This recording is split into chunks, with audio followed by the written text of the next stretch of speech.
La politique d'Aristote, livre 8e, chapitre 6, sommaire. Des causes de révolution dans les aristocraties. Minorité trop restreinte des membres du gouvernement. Infraction au droit constitutionnel.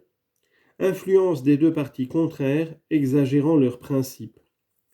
Fortune excessive des principaux citoyens. Cause insensible. Cause extérieure de destruction. Fin de la théorie des révolutions dans les États républicains. Dans les aristocraties, la révolution peut venir d'abord de ce que les fonctions publiques sont le partage d'une minorité trop restreinte. Nous avons déjà reconnu que c'était aussi un motif de bouleversement pour les oligarchies, car l'aristocratie est une sorte d'oligarchie. Et dans l'une comme dans l'autre, le pouvoir appartient à des minorités, bien que les minorités aient de part et d'autre des caractères différents. C'est même là ce qui fait qu'on prend souvent l'aristocratie pour une oligarchie. Le genre de révolution dont nous parlons s'y produit nécessairement dans 3 cas surtout. D'abord, quand il se rencontre en dehors du gouvernement une masse de citoyens qui, pleins de fierté, se sentent par leur mérite les égaux de tout ce qui les entoure, par exemple ceux qu'à Sparte on appelle les Parthéniens et dont les pères valaient ceux des autres Spartiates. On découvrit une conspiration parmi eux et le gouvernement les envoya fonder une colonie à Tarente. Puis, en second lieu, lorsque des hommes éminents, et qui ne le cèdent en mérite à qui que ce soit, sont outragés par des gens placés au-dessus d'eux.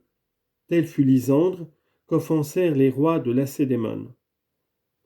Enfin, quand on repousse de toute fonction un homme de cœur, comme Cynadon, qui tenta ce hardi coup de main contre les Spartiates sous le règne d'Agésilas. La révolution dans les aristocraties naît aussi de la misère extrême des uns, de l'opulence excessive des autres. Et ce sont là des conséquences assez habituelles de la guerre. Telle fut encore la situation de Sparte durant les guerres de Messénie, comme l'atteste le poème de Tirtée, nommé l'Eunomie. Quelques citoyens ruinés par la guerre avaient demandé le partage des immeubles. Parfois, la révolution a lieu dans l'aristocratie parce qu'il y a quelques citoyens qui est puissant et qui prétend le devenir encore davantage pour s'emparer de tout le pouvoir à son profit. C'est ce que tenta, dit-on à Sparte, Pausanias, général en chef de la Grèce, durant la guerre médique, et Hannon à Carthage. Le mal le plus funeste à l'existence des républiques et des aristocraties, c'est l'infraction du droit politique tel que le reconnaît la Constitution même. Ce qui cause la révolution alors, c'est que pour la République, l'élément démocratique et l'élément oligarchique ne se trouvent pas en proportion convenable, et pour l'aristocratie, que ces deux éléments et le mérite sont mal combinés. Mais la désunion se prononce surtout entre les deux premiers éléments, je veux dire la démocratie et l'oligarchie, que cherchent à réunir les républiques et la plupart des aristocraties. La fusion absolue de ces 3 éléments est précisément ce qui rend les aristocraties différentes de ce qu'on appelle les républiques et leur donne plus ou moins de stabilité, car on range parmi les aristocraties tous les gouvernements qui inclinent à l'oligarchie et parmi les républiques tous ceux qui inclinent à la démocratie. Les formes démocratiques sont les plus solides de toutes, parce que c'est la majorité qui y domine, et que cette égalité dont on y jouit fait chérir la Constitution qui la donne. Les riches, au contraire, quand la Constitution leur assure une supériorité politique, ne cherchent qu'à satisfaire leur orgueil et leur ambition. De quelque côté du reste que penche le principe du gouvernement, il dégénère toujours grâce à l'influence des deux partis contraires qui ne pensent jamais qu'à l'accroissement de leur pouvoir. La République en démagogie et l'aristocratie en oligarchie.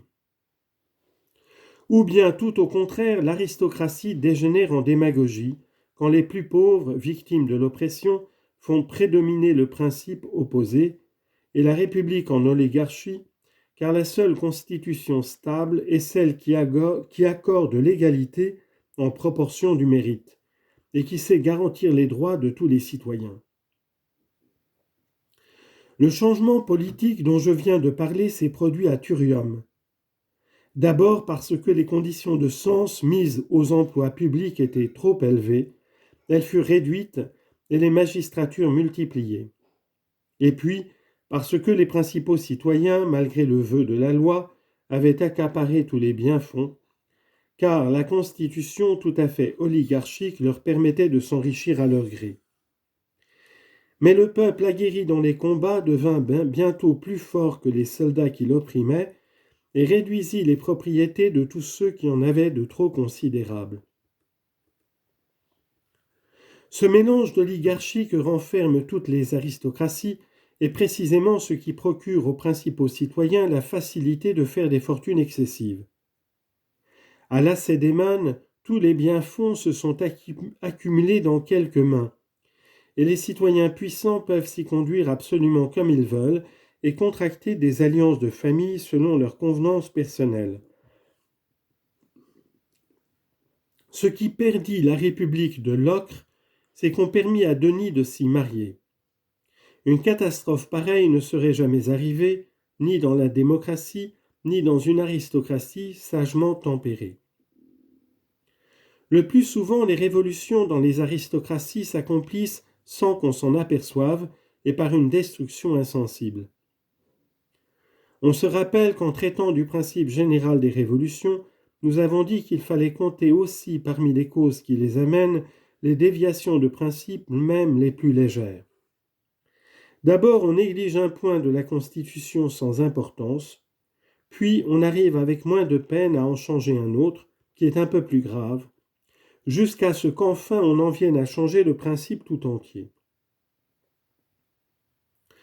Je citerai de nouveau l'exemple de Thurium. Une loi limitait à 5 ans les fonctions de général.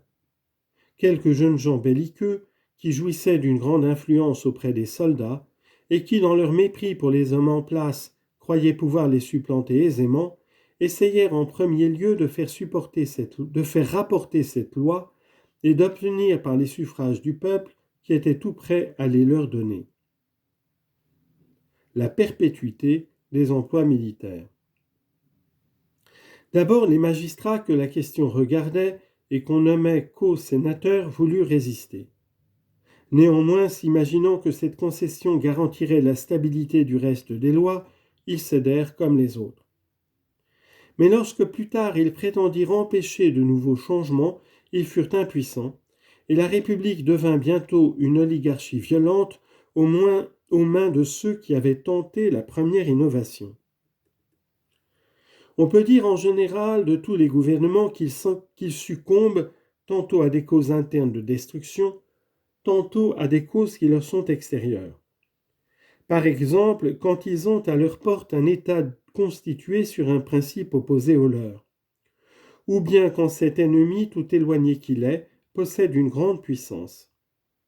Voyez la lutte de Sparte et d'Athènes. Partout les Athéniens renversaient les oligarchies, tandis que les Lacédémoniens renversaient les constitutions démocratiques.